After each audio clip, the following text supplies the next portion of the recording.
Previously on Baho.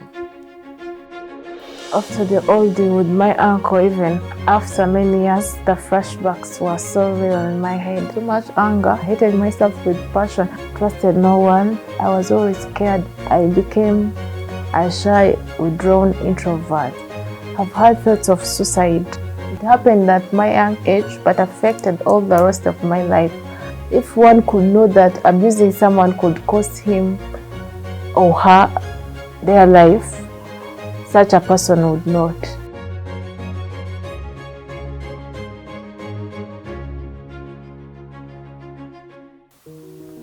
My past left some deep holes in me that created so much fear, worries, and anxieties. The fear of failure led me to spend a night in church, and my life changed for real.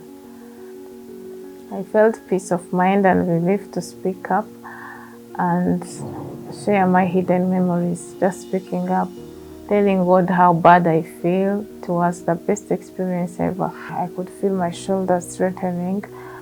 I started losing myself slowly and slowly. I felt His presence and peace. We really connected. He also gave me the people to trust and share with His servants. Speaking alone was a perfect disinfectant from fear and horror.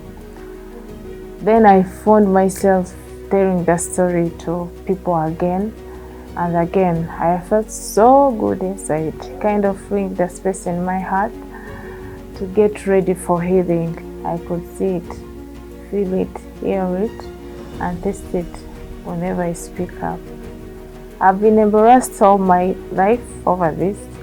I never ever told any of my family, but this was the time to try it and find peace with them, as my pastor requested that if I don't do it, I will never praise God and I will never be blessed. I was very angry with my mother to have left me and didn't protect me from the abuser. I held grudges on her for a long time. It was very hard. It took me time and a lot of energy to approach her, but I gave it a try.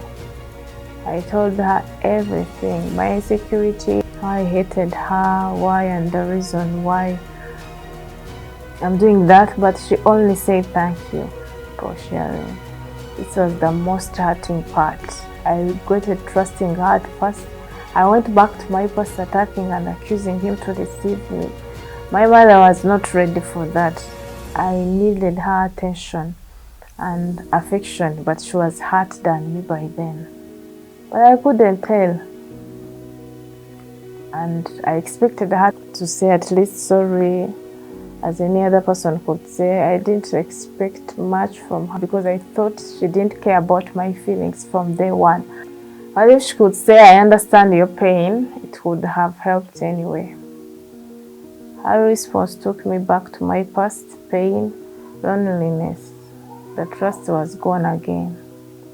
Next was my aunt. It went bad with her. It beat her badly.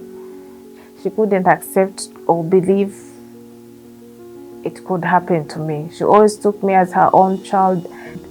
She remembered all the days she pushed me to him on several occasions, not knowing he could be that evil. Because even after he kept on threatening me and make sure he's close and that I won't speak anything. I remember one day they came home like at lunchtime, went out to remove things from the car. He held my arm and pulled me behind the car. Imagine I was with my siblings, but they did not bother. They ran back inside. No one could think of that. Imagine home in the gate that early, but still couldn't find help. He reminded me that I shouldn't say something, and he rushed quickly to kiss. I was like 15 years old.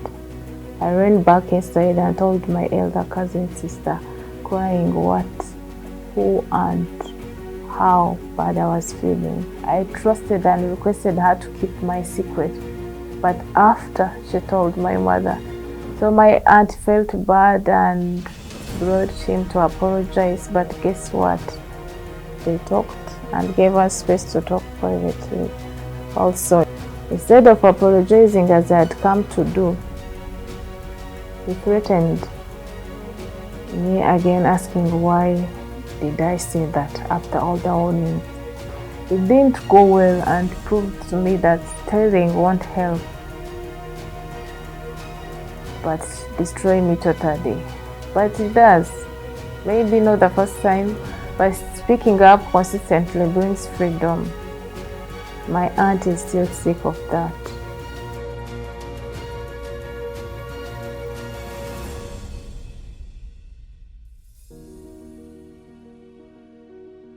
Follow us on our social media platforms and watch out for more on our next episode.